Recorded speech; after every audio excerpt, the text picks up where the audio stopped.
Hafidez and Zuzmasi for taking this extra time. I mean, first of all, for coming here and putting this together and then taking all of this time and asking those hard questions because they really need to be asked.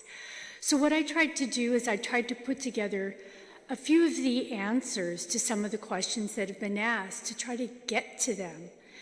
So with what Senator Estevez was asking, it's absolutely not too late. It is absolutely not too late. It is 8 years at the earliest before the Marines even get here.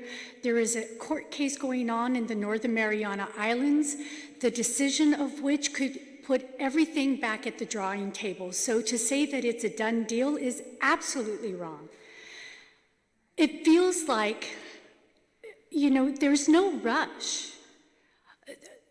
Let me restart that. There is no rush towards the bulldozing and the desecration and the taking apart and the dismantling of the cultural heritage to the digging up of the plants that are host plants. There is absolutely no rush to that. And the fact that they are doing something that feels like they're rushing, it feels like they're trying to ramrod it through in the hopes that we'll all just take it and it will go away. But it won't. We will be fighting this. And if they do try to ramrod this and push that through, it's only going to intensify the discontent and the anger and the injustice of it all, because it is absolutely wrong. At the very least, I mean, Letexan, Tailalo, they need to be taken off the table, period.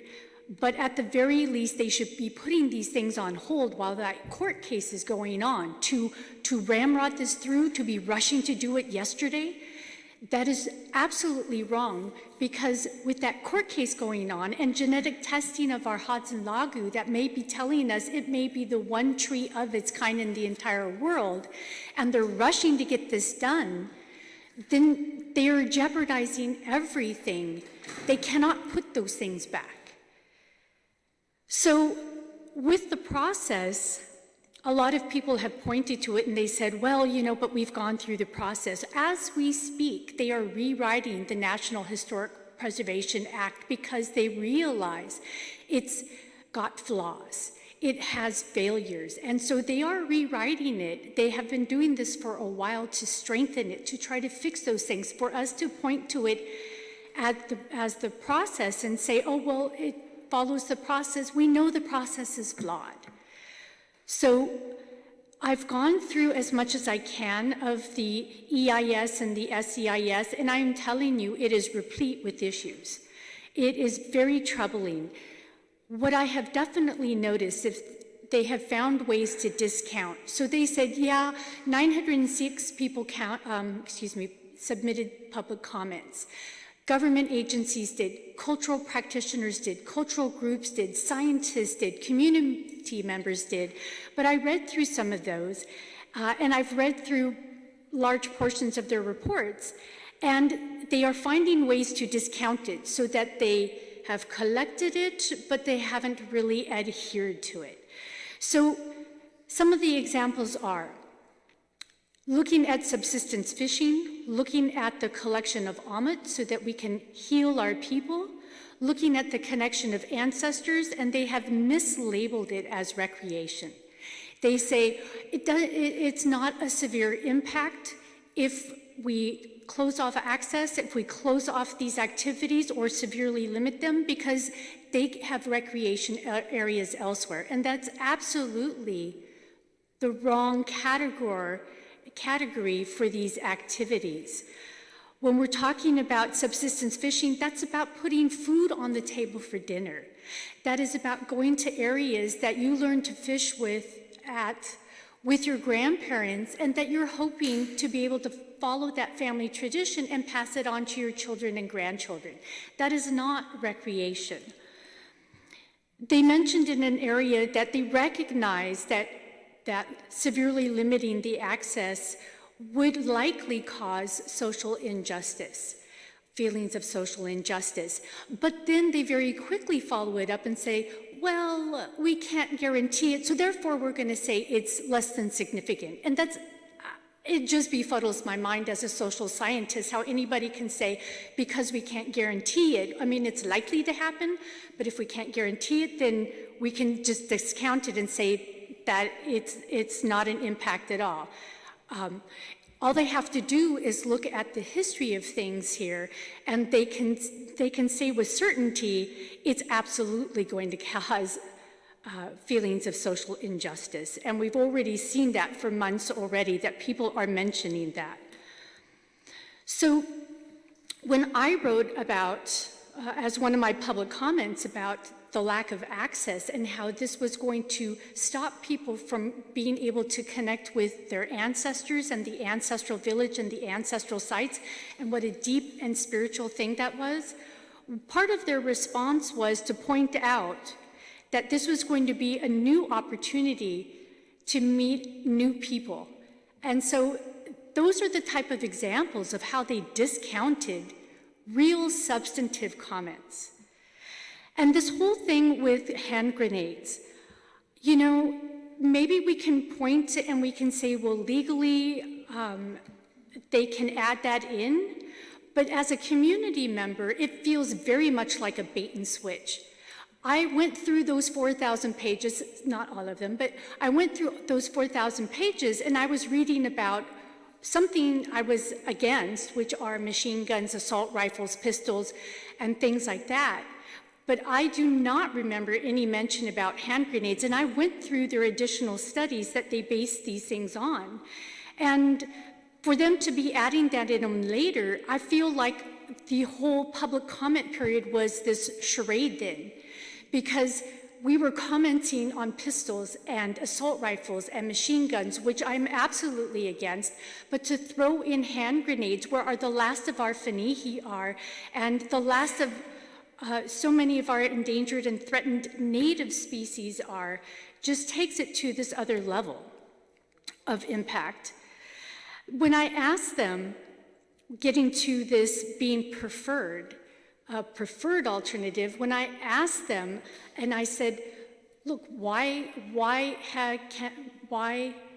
are you, no, I did not ask them like that, and it wasn't stuttering, it's getting late and I'm sorry. But I had asked them about what study they had that justified their preferring this. Because the first two studies that I read tossed Litexian out on its ear. They said it is so unreasonable, it is so destructive, we're not even going to finish the study because we have found it too unreasonable to even consider. So how you go from finding it too unreasonable to even consider to saying that it's the preferred alternative, that they can make it work, is not acceptable, first of all.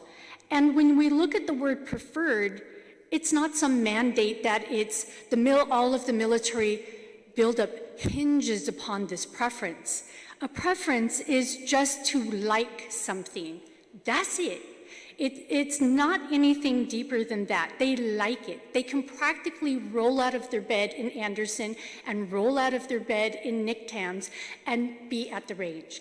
That's the only reason I've been able to figure out as to why it's preferred. And when I asked them for a study, when I asked them to justify it, they had no answer. At least at that meeting, they did not. So when we look at that, when we look at the studies that the SCIS says it is the site that will cause the most damage, both in construction, it will cause the most damage in the decades of operation that it will be existing, and it's still their preferred site, I cannot say that they are living up to those principles that they committed themselves to of being one Guam. That is not one Guam. That is not Green Guam. That is not being culturally sensitive. And in my assessment, it is not net negative either, because they are taking away from the fishermen, who say that that is 40% of the fishable area, and they're doing that something like 273 days a year. And they are taking from our children, and certainly our families, who are holding that area as heritage for their children and grandchildren and so forth. So to me, it's taking of the highest order. So one of the things that the UN has said is that while we are going through the stages of decolonization, the area is not, and I must point out that it's the US that put us on that list to be decolonized. It's not something that was forced upon them. They put us on that list. And while we're going through the processes of decolonization, they have a solemn duty not to destroy our environment while we're deciding what we're going to do.